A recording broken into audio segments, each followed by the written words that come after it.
Hello everyone. आज के इस वीडियो में हम क्लासिकल मॉडल को आगे बढ़ाते हैं। अभी हम कंप्लीट क्लासिकल मॉडल पढ़ने जा रहे हैं, जिसमें एक साथ रियल सेक्टर और मॉनेटरी सेक्टर में इक्विलिब्रियम को पढ़ेंगे। इसमें सबसे पहले आप इस फर्स्ट डायग्राम पर ध्यान दीजिए, जिसमें डी एन और एस एन दो रेखाएं आपको दिखाई दे रही हैं। डी एन जो कि श्रम की मांग रेखा है, या कहें कि श्रम का मांग वक्र है, और एस एन श्रम का पूर्ति वक्र है। ये दोनों ई बिंदु पर एक दूसरे को काटते हैं, जहाँ इक्विलिब्रियम होता है। इसमें ओ वाई एक्सिस पर W upon P zero real wages और ओ एक्स एक्सिस पर N zero is equal to N F employment निर्धारित होता है। एन जीरो जो कि एन एफ पी है, यानी फुल एम्प्लॉयमेंट की स्थिति को बता रहा है। यही एन जीरो आगे ऊपर चल कर के उत्पादन वक्र की तरफ जाता है, जहाँ पर यह ओ वाई उत्पादन वक्र के साथ मिलकर के वाई एफ के बराबर उत्पत्ति की मात्रा को निर्धारित करता है।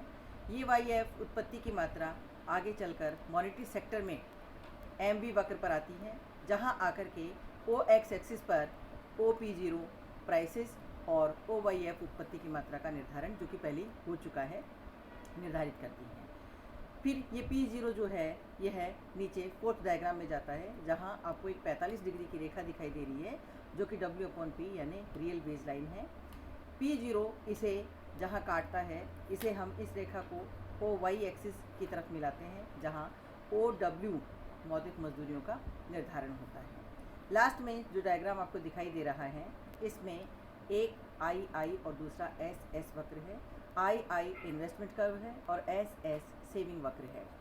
आई वक्र नेगेटिवली स्लोप्ड है, अर्थात यहाँ इस रेखा चित्र के ढाल से ये पता चलता है कि investment is a function of rate of interest and there is negative relationship between investment and rate of interest. और जो एस वक्र है, बचत वक्र, ये पॉजिटिवली स्लोप्ड है।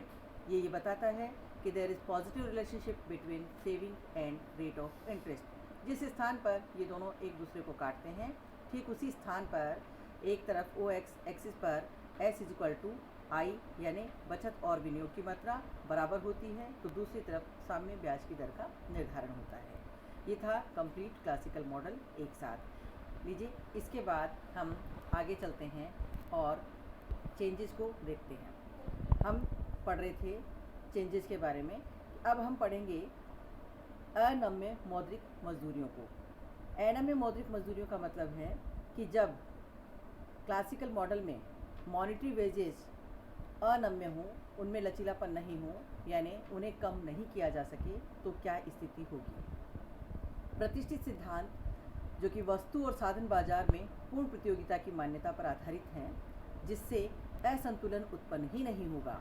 लेकिन वास्तविक जीवन में श्रम बाजार अपूर्ण बाजार है और श्रमिक ऐसे शक्तिशाली श्रम संघों में संगठित हैं जो मजदूरी में सामान्य कटौती करने का कड़ा एवं प्रभावशाली विरोध करते हैं।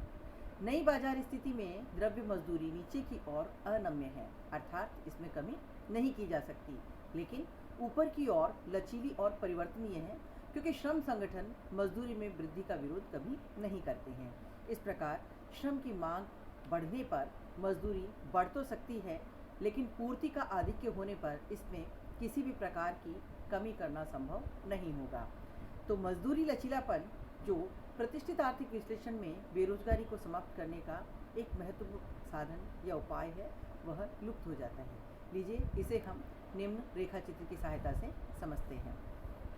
इस रेखा चित्र में आप देखेंगे कि बाईं तरफ जो नीचे रेखा चित्र स्थित है, उसमें एस एन और डी एन दो रेखाएं आपको दिखाई दे रही हैं।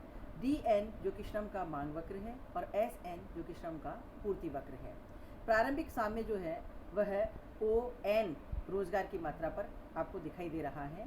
मान लीजिए कि पूर्ण रोजगार का बिंदु N2 है। इस पूर्ण रोजगार की मात्रा को प्राप्त करने के लिए ऊंची मजदूरियों की मांग की जाती है। यदि पूर्ण रोजगार के स्तर के अनुरूप द्रव्य मजदूरी W1 से बढ़कर के W2 निर्धारित कर दी जाती है, तो कीमत स्तर के स्थिर रहने पर वास्तविक मजदूरी में वृद्धि होगी, जिससे श्रम की मांग में उनकी पूर्ति की तुलना में कम होने से बेरोजगारी की स्थिति उत्पन्न हो जाएगी।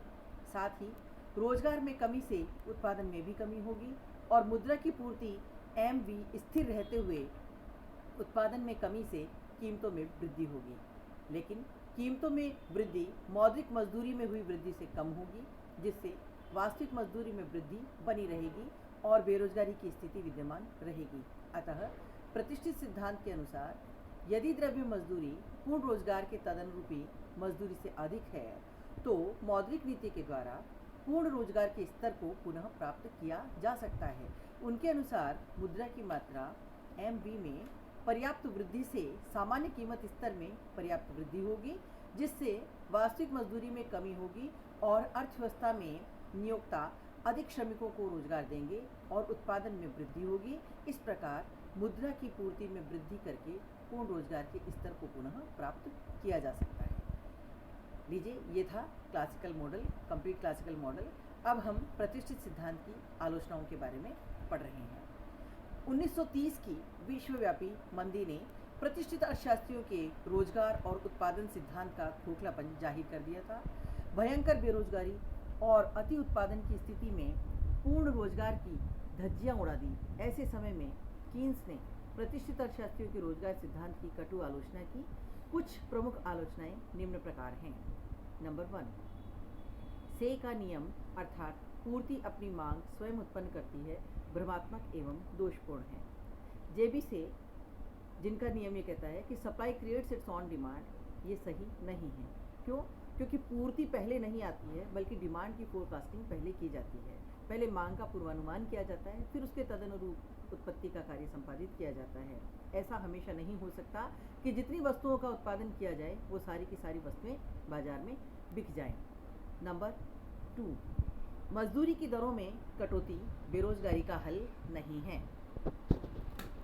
प्रतिष्ठित अर्थशास्त्रियों ने ये बताया था कि मजदूरी की दरों में, द्रव्य मजदूरी की दरों में कटौती करके बेरोजगारी को दूर किया जा सकता है, जो कि सही नहीं है। क्यों? क्योंकि श्रमिक जो हैं वह श्रम संगठनों से जुड़े हुए होते हैं, श्रम संगठनों में संगठित रहते हैं, इसलिए वे मजदूरी की दरों को बढ़ाने के लिए तो आसानी से तैयार हो जाते हैं, पर मजदूरी की दरों में कमी करने के लिए आसानी से तैयार नहीं होते हैं। इसलिए मजदूरी की दरों में कटौती करके बेरोजगारी को हल करना या बेरोजगारी की समस्या का समाधान करना संभव नहीं है। नेक्स्ट, पूर्ण रोजगार एवं संतुलित अर्थव्यवस्था के लिए राज्य का हस्तक्षेप आवश्यक है। जैसा कि आप लोगों ने देखा कि प्रतिष्ठित मॉडल में प्रतिष्ठित अर्थशास्त्री बार बार यही कहते हैं कि there is no need of government, यानी सरकार की कोई आवश्यकता नहीं है। क्यों? क्योंकि सरकार यदि आएगी तो अनावश्यक रूप से हस्तक्षेप करेगी। लेकिन यदि अर्थव्यवस्था को संतुलित रूप से आगे बढ़ाना है, संतुलित रूप से अर्थव्यवस्था में आर्थिक विकास करना है और पूर्ण रोजगार की स्थिति को प्राप्त करना है, तो ये कार्य तभी संभव होगा जब अर्थव्यवस्था में सरकार उपस्थित होगी और सरकार का हस्तक्षेप होगा। नेक्स्ट, बचत और विनियोग में संतुलन ब्याज की दर से न होकर आय के स्तर से होता है। प्रतिष्ठित अर्थशास्त्रियों ने बचत और विनियोग इन दोनों को ब्याज की दर का फलन बताया और ये कहा कि विनियोग और ब्याज की दर के मध्य ऋणात्मक और बचत और ब्याज की दर के मध्य धनात्मक संबंध पाया जाता है। लेकिन और साथ ही कहा कि बचत और विनियोग हमेशा साम्य की स्थिति में विद्यमान रहेंगे। यदि कभी साम्य भंग होता है तो पुनः साम्य स्थापित करने के लिए ब्याज की दरों में परिवर्तन किया जाएगा। यदि मान लीजिए कि बचत की मात्रा विनियोग की मात्रा से अधिक हो रही है, विनियोग कम है और बचत अधिक है, तो पुनः साम्य प्राप्त करने के लिए बचत की मात्रा में कमी करनी होगी और ऐसा करने के लिए ब्याज की दरों में कटौती की जाएगी। जब ब्याज की दर घटनी शुरू होगी तो बचत की मात्रा घटने लग जाएगी और विनियोग की मात्रा में वृद्धि होने लग जाएगी और पुनः साम्य की स्थिति प्राप्त हो जाएगी। लेकिन प्रतिष्ठित अर्थशास्त्रियों ने ये नहीं बताया कि ब्याज की दर में जब कमी की जाएगी तो ये कमी कहाँ तक होगी। मान लीजिए यदि बचत और विनियोग दोनों नेगेटिव क्वाड्रेंट में एक दूसरे को काटते हैं, एक दूसरे के बराबर होते हैं, तो क्या ब्याज की दरें ऋणात्मक हो जाएंगी? नहीं, ब्याज की दर कभी भी ऋणात्मक नहीं हो सकती है।